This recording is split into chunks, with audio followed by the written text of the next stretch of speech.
হলো ব্যাপারটা? না, অনুশ্রীর তো আজকে জন্মদিনও নয়, বিবাহ বার্ষিকী নয়, তাহলে কেন দিদি এত দামি সোনার হার ওকে দেবে? না না, বুঝতে পেরেছি, নিজের ছেলের বউ তো নিজের বেলায় আঁটি সুটি, আমার বেলায় চিমটি কাটি। বাহ, ভারী সুন্দর। দীপালি, যাও বরণডালাটা নিয়ে এসো। হ্যাঁ ম্যাডাম, এক্ষুনি আনছি। এটা দাও। প্রথমে সোনার হার, তারপরে বরণ, কেসটা কি? মা, আমি ওটা রেখে দিচ্ছি, দাও। রাখো, টেবিলে রেখো। হ্যাঁ, দাও। মা মা মা, এক মিনিট বাবাকে একটা ভিডিও কল করি। বোঝো, 1 মিনিট। সত্যি কথা, সেটাও তো উচিত। হ্যালো বাবা, বাবা এদিকে তাকাও। লাইভ স্ট্রিম হচ্ছে, দেখতে থাকো।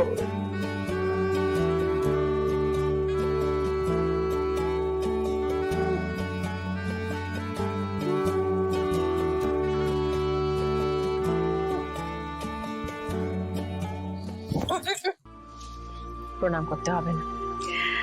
কাল তুমি এত বড় একটা সুখবর দিলে, অথচ বাড়ির পরিস্থিতি এমন ছিল যে একটু আনন্দ করতে পারিনি, আহ্লাদ করতে পারিনি, বাড়ির কাউকে জানাতে পর্যন্ত পারিনি। কিন্তু তোমার হাত ধরে এই গাঙ্গুলি পরিবারের উত্তরসূরি জন্ম নিচ্ছে। খুব খুশি, খুব খুশি।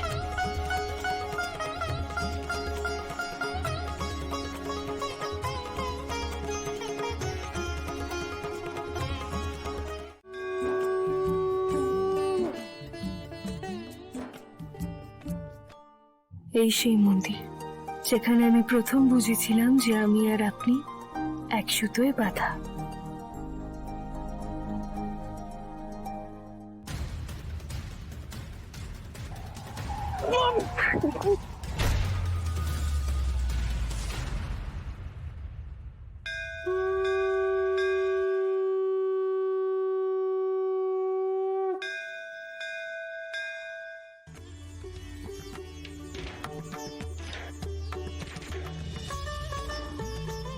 আপনাকে যে কোনো বিপদের হাত থেকে ঠিক এইভাবেই আগলে রাখতে চাই আমি। ভগবান আমাকে শুধু সেই শক্তিটুকু দিক।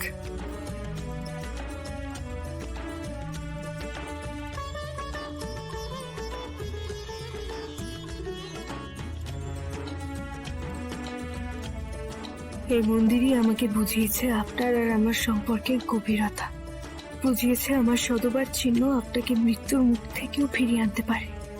তাই আজ আবার এখানে এলাম, যাতে আগামীতে কোনো বিপদ আপনাকে ছুলে আমি আপনাকে রক্ষা করতে পারি।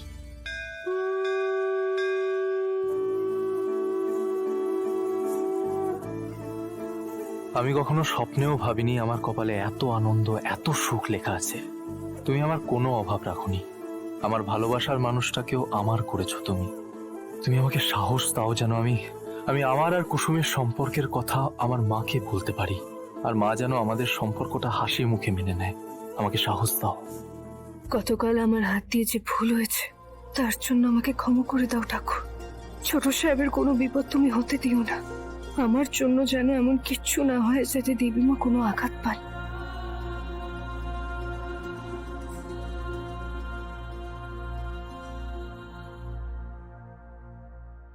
অনেক কথা আজও আপনাকে বলা বাকি ছোট সাহেব, তার জন্য সত্যি কি আপনাকে বাকি জীবনটা পাশে পাবো?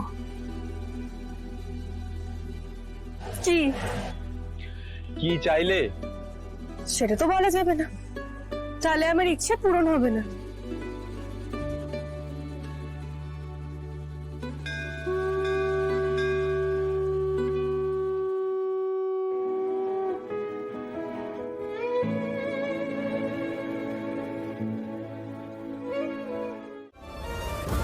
মা, তুমি মেয়েটার সাথে একবার দেখা তো করো প্লিজ মা।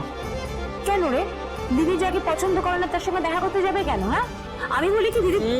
দাঁড়া, বেশ ঠিক আছে, কালকে নিয়ে এসো মেয়েটিকে, আমি দেখি, তারপরে কথা হবে। না মা, কাল নয় আজকেই। যা সিদ্ধান্ত নেওয়ার তুমি আজকেই নাও, কারণ সেই মেয়েটা এখানেই আছে। এই অনু, এই টেনশনে তো আমার মনে হচ্ছে এবার প্রেশারটা হাই হয়ে যাবে। আমারও তো ভয় ভয় করছে। ঠাকুর যেন সব ঠিকঠাক করে। ভিতরে এসো।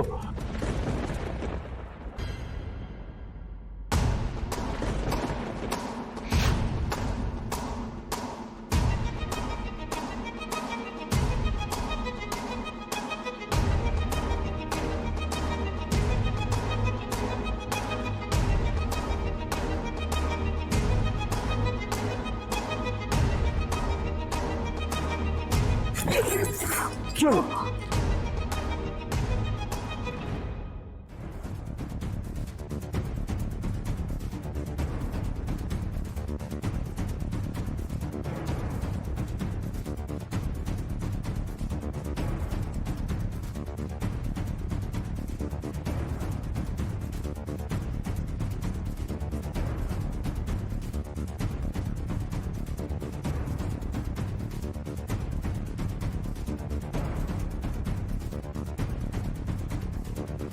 মা, ওই আমার পছন্দের মানুষ।